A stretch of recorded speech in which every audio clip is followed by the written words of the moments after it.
was voluntarily entered by the two parties with exclusion of others. So the execution lies within the two parties.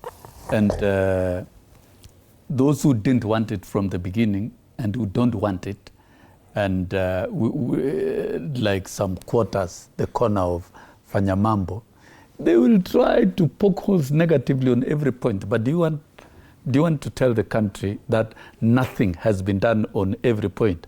A lot of work has gone into it. Even if it is borrowing has been done in a manner that is fiscally sustainable and that is properly advised. It did not mean that borrowing was not going to go on. It will. A lot of work has to be done within the development framework of the country. And that is not going to be done without money. It will be done without money. I think it is wrong for us in this show to try and preempt the report of the chair of Dr. Sani. That report will be tabled before members of parliament of the two parties, the joint PG, on Tuesday. And if there are questions to the extent of the concerns of Fanyamambo and others and you, they will be dealt with at that level. It does not mean that when that MOU was signed, all the 10 points were implemented smoothly and effectively. Some were even frustrated by the courts, like the compensation of victims of violence dating back to 2017.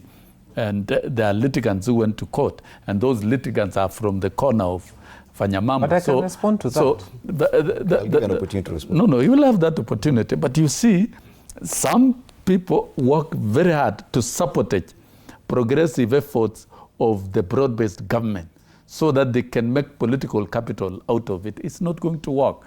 And so once the report is tabled on Tuesday, that report will be made public. It is not a secret document.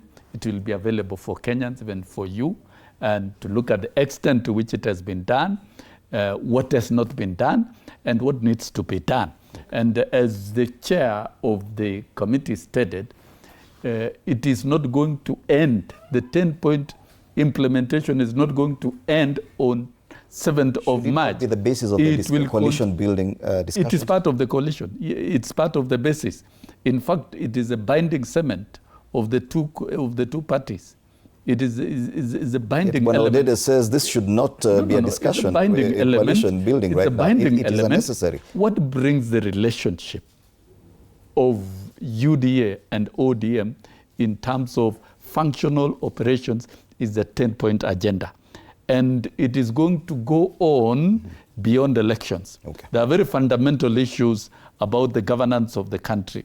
And so all must be addressed beyond the parliamentary PG group, beyond the signing of the coalition agreement, and beyond the formation of the next government. It is for the good of the country. It is not an event. It is a process. And these are functional activities that will be implemented over time. He mentioned something about us having gone to court to fight the victim compensation. That's not true. Why we stopped the process is because I think the AG in this republic has failed the president. Kenya does